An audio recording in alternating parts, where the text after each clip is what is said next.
Hi guys, my name is Nicole, and in 6 days, I am going to take off and travel the world for at least a year solo. 5 years ago, when I turned 40, I came up with this plan to travel the world in 5 years, to quit my job and to just take off and travel. That 40th birthday was a bad day. It was one of those days where, people forget it's your birthday, or, it was just a bad day. And I had a little bit of a pity party, and, my life just wasn't where I thought it would be. I thought I'd be married, I thought I'd have kids, I just thought a lot of things that didn't happen for me. And so I was feeling really bad and down in the dumps about that. But I looked at myself in the mirror and I said, girl, you need to stop crying, you need to put the wine away, and you need to come up with a plan. And I asked myself, what do you want to do in life? And I want to travel more. And so I started making a list of everywhere I wanted to go. And I stopped myself when I got to like 52 different places I wanted to go. And I thought, okay, I can take 1, maybe 2 vacations a year. This is gonna take forever. And it's gonna be very expensive because I live in the United States, and to get overseas, like airfare is so expensive. It's just, I won't be able to see all these places. And so I thought, what if I took a year off of work and just focused on travel? And it seemed ridiculous at the time, absolutely ridiculous. I was $150,000 in debt. That's not including my mortgage. I had a lot of student loans. I was 110 pounds overweight, and it just seemed ridiculous. But it was this goal that I had, and I started working towards it. Of course, 10 months later, COVID happened, and I'm a nurse, and I worked in the hospital, and it was rough for a couple of years. And it, just made the dream seem even more ridiculous and more impossible. And then, things started to fall into place. I paid off all of my debts. I have 0 debt. Every single debt I paid off. I'm still really proud of myself. And then I lost 110 pounds. And I say that like it was the easiest thing in the world. It was not. I did have gastric bypass surgery, but put in a lot of hard work and lost the weight. I have gotten rid of almost all of my belongings. If you look at, I used to have stuff behind me, but no, not anymore. It's all gone. I can't believe it's happening. My last day at work is in 5 days. I really like my job. I love the people I work with. I'm gonna say goodbye and just be unemployed and travel the world. I can't believe it. I keep saying it, and I just can't believe it's happening. So I'm starting off pretty easy. I'm starting off kind of just in the US. I mean, I am first flying internationally to Canada, so I can take a cruise to Alaska. But then I'm gonna fly to Orlando from there, and then I'm gonna go on a Caribbean cruise, and then I'm gonna come back, and I'm gonna go on a 5-week road trip around the Western US. I really love hiking and getting out in nature, and so I'm gonna explore the national parks in the West. And then I'm flying off to the UK, and I'm gonna spend 6 weeks in the UK and Ireland, and then I'm gonna go to France, and then I'm gonna walk across Spain. I'm gonna walk the Camino de Santiago, and then I'm gonna go to Prague and Austria and Italy, and then I'm gonna go to Southeast Asia for a few months, and then I'm gonna go to East Asia for a few months. No, wait, for a couple of months. And then I'm gonna, I don't know, then it should be about a year, and we'll see what my money situation looks like and if I can continue traveling. If I can, then I'm gonna do South Africa, and I'm gonna do South America and Australia. Those are my loose plans for right now. But I'm very excited, and I hope that you guys are excited to go on this journey with me. Well, I did it. I woke up today unemployed for the first time in 29 years. I have no job. Today I'm 45 years and 1 day old, and I am setting out for my first trip in this year of travel. So here I am at 4 a.m. on a Friday morning in Salt Lake City at the Salt Lake City International Airport, waiting to board my flight to Vancouver with a layover in Seattle. Seat belts are buckled, tray tables and seat backs are in their upright and locked position. I have duly noted my closest emergency exit, and we are ready for takeoff. Thanks to credit card points, I am flying first class today. What a way to kick off a year of travel. But this was my breakfast. I can't remember what it was called, like the deluxe charcuterie board. It came with yogurt and these different meats and cheeses. It was really good, and I was happy. It was a beautiful sunny day as we came into Seattle, something you don't see very often in Seattle, and unfortunately I'm not going to be here to enjoy all this sunshine, but I had about an hour and a half layover, and because I have the American Express Platinum card, I got to enjoy my layover time in the lounge. I decided to take a little nap, 15-minute power nap. Everything's fine. Had grabbed a few snacks, and then it was on to catch my connecting flight to Vancouver. It's only like an hour flight, I think. And so we were on just a small little regional jet. First class on those planes isn't all that great, but it's still better than coach. It was absolutely beautiful flying into Vancouver. I've been to Vancouver before, but I think it's always been nighttime when I was here. So as a flight attendant many moons ago, like 20 years ago. Oh my gosh, I can't believe it's been 20 years. But yes, I was a flight attendant about 20 years ago.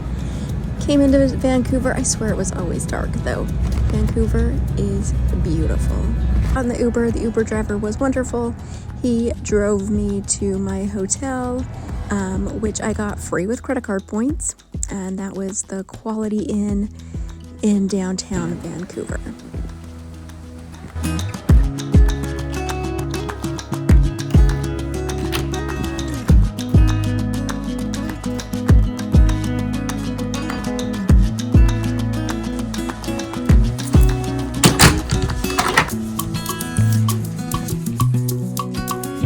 Here we've got the safe and a little closet. This is the two bed suite with pull-out couch. Side back here. So yeah, a little sitting area. And then we have two double beds. AC unit, it's nice and cool in here, so that's good. Here's our TV, a little eating area. Not bad, not bad. Little fridge with the microwave. So that's pretty good. Coffee maker.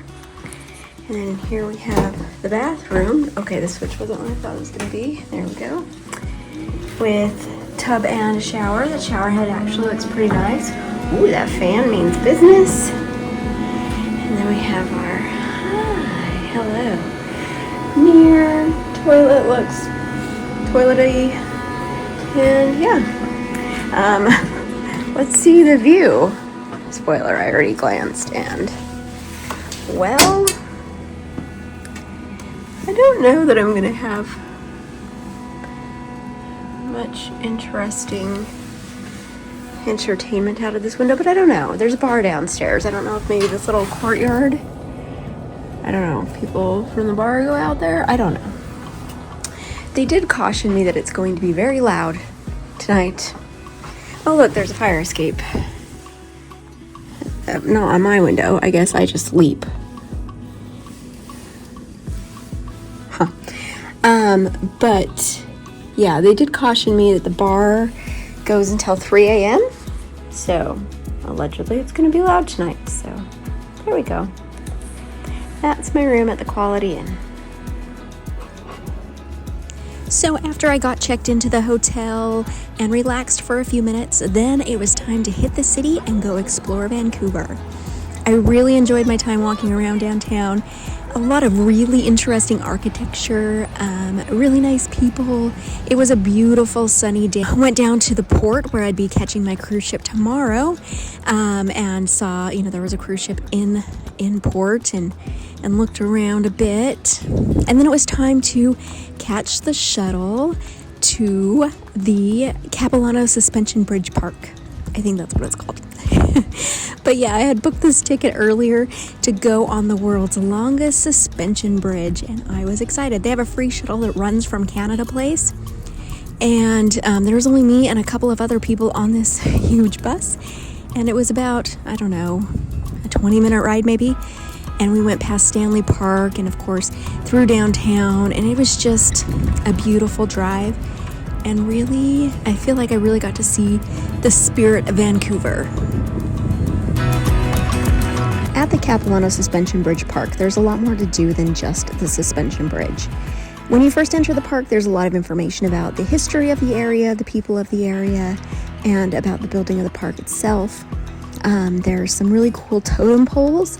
They were finishing up a talk as I got there about totem poles and what they mean and how they're created and why they're created. I wish I would have gotten there a little earlier because I bet it was a really interesting talk. So then it was time for the suspension bridge. And it is very long. It's pretty high up. I don't have a fear of heights, so I wasn't too weirded out about it, but there were a lot of people that were very scared. And it was, definitely a feat of bravery for them to get on the suspension bridge. It did move a lot, so I held on to the railing just because you're apt to be knocked down by the movement of the bridge, as well as there were so many people.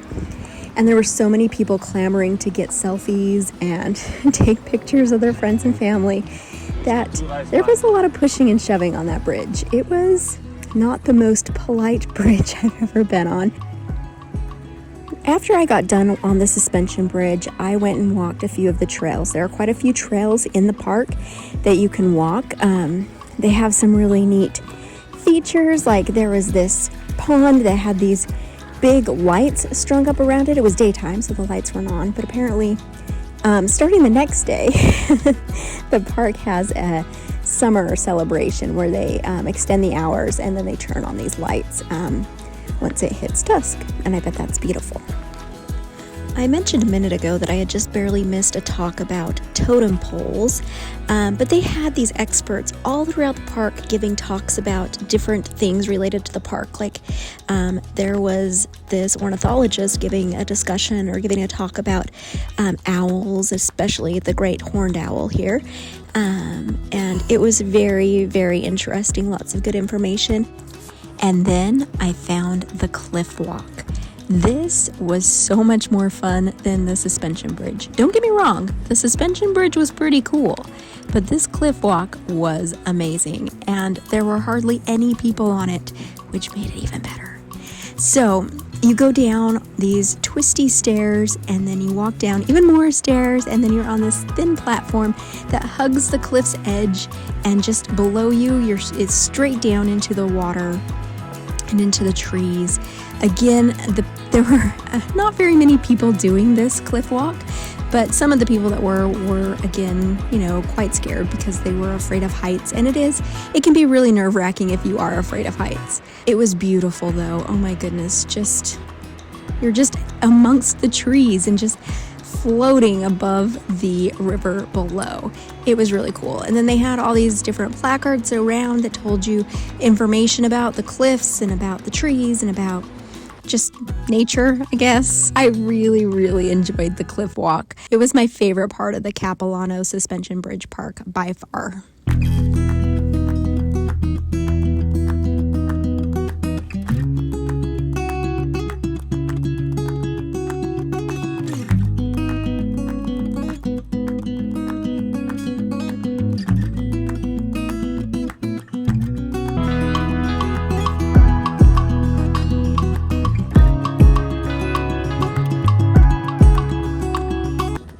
Well, dinner tonight is a little bit of a sad affair, but I am so exhausted from my day. I woke up at 3 this morning, which would be 2 a.m. local time. I'm just exhausted.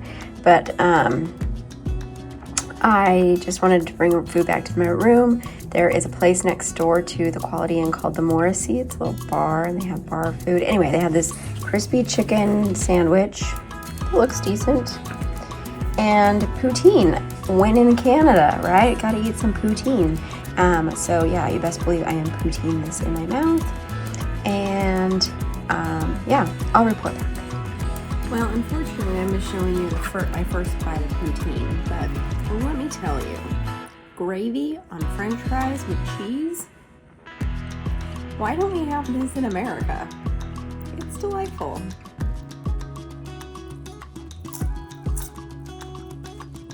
And it's good.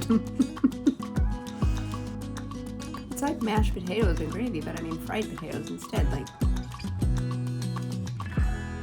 it's good stuff. Hi guys, so I am about to leave to go check in at the cruise terminal. I'm going on the Discovery Princess to Alaska, and I'm really excited. But let me tell you about Vancouver. So yesterday, early afternoon, I flew into Vancouver. I got here, this is the Quality Inn and Suites in downtown Vancouver on Granville Street. I got here at about noon. Yesterday, their check-in time isn't till 4. My room wasn't ready, so I had to wait till about 1:30. But I waited in the lobby. The staff was so nice. They gave me a little welcome package because I paid for this night with points. It's Choice Rewards is the rewards program for Quality Inn and like Ramada and I think like Travel Lodge. And anyway, so I got the room for free, but I also got like a welcome gift. It was just a bottle of water and then a little baggie of snacks, which was nice because I was hungry. But they had like coffee in their lobby and they kept checking in on me. They were really great. The staff, really loved them. But they got me my room at 1:30, which was great. And the room itself, it's a 2-bed sleeper sofa suite. So I will say this hotel is old and it is in need of renovation. And like there's, it's just old and needs some refreshing. But overall the room was clean. Like the beds were nice and clean. I've enjoyed my stay here. They did warn me at the front desk that there's a nightclub beneath us and they play really loud music until 3 a.m. and we're kind of on a party street with lots of bars and nightclubs and it's a really loud street. I was so tired that I don't think any amount of noise could have kept me awake. So earplugs were not needed. I got a pretty good night's sleep. Okay, after I checked into the hotel yesterday, I walked down to Canada Place, which is where the cruise ships dock, and caught the free shuttle to the Capilano Suspension Bridge. And that was great. I really recommend the Capilano Suspension Bridge. I think it cost me I want to say like $43 Canadian. I bought it online. I wish I would have waited because when I checked into my hotel, they gave me this $5 off ticket coupon. So if you're thinking about doing the suspension bridge, maybe hold off on buying a ticket until you get here and see if your hotel has $5 off coupons. So overall, I've really enjoyed Vancouver. So it took me about 25 minutes to walk from my hotel to Canada Place to catch the shuttle. And it's just a vibrant city. I mean, there's so much diversity here. And it's like, any big city, except the people are overwhelmingly very nice here. I guess Canada has fairly, earned that stereotype of being overly nice. Everyone has been very nice to me. At the airport, they were so nice. I had somebody come up and offer porter service. I overpacked for this vacation like I do every vacation. And so I was a little worried about how I was going to get all my bags because they weigh more than I do. But the porter came over and they were like, "Do you need help with your bags?" And I was like, "How much does this cost?" And they said $20. I was like, okay, let's do it. And so they got my bags for me. They took them to my Uber. They loaded them into the Uber and they wouldn't accept tips. That's weird, right?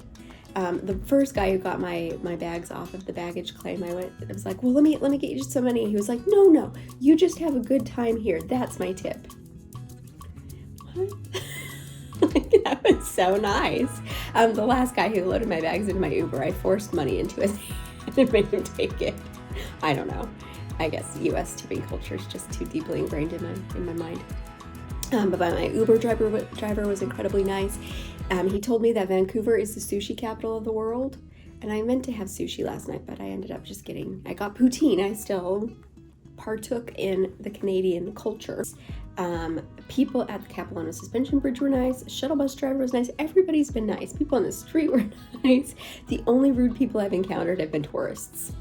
On the Capilano Suspension Bridge, there were some rude people that just had to get selfies and did not mind pushing you, like literally pushing you out of the way. But overall, I've really enjoyed Vancouver and just the spirit of this city. I really want to come back and spend some more time here. I will say, so choice privileges, this is the rewards program for the quality Inn, like I said, and other hotels. It did not, so I got their credit card, because that's how I got points. There wasn't an annual fee, I don't believe. Yeah, there's not an annual fee. I just had it me to spend, amount, like $3,000 in 3 months or something. I don't know. I admit it. And I think I got like $60,000, or maybe it was only $1,000 in 3 months. Anyway, I can't remember. I'm a really bad ambassador, I guess. Well, I'm not an ambassador. I'm just talking about it. I'll be your ambassador if you want that. Anyway, I think I got like 60,000 points, and this room cost me $30,000. It would have been like $220 had I paid for it out of pocket. So, I mean, that's pretty good savings. If I can get a comparable hotel for my remaining 30,000 points, then I will have saved, over $400 with that. So, I think that's a good investment of my time in getting that credit card. So, I'm going to eat breakfast. I got poutine last night and a crispy chicken sandwich from the pub next door to the hotel, and the poutine was amazing. So I'm gonna eat that for breakfast. The suite that I'm staying in fortunately had a fridge and a microwave, so I'll heat that up now, and then it's off to the cruise port. So yeah, I will see you guys later. I don't know if it'll be in this video or the next video, but thanks for watching. Bye.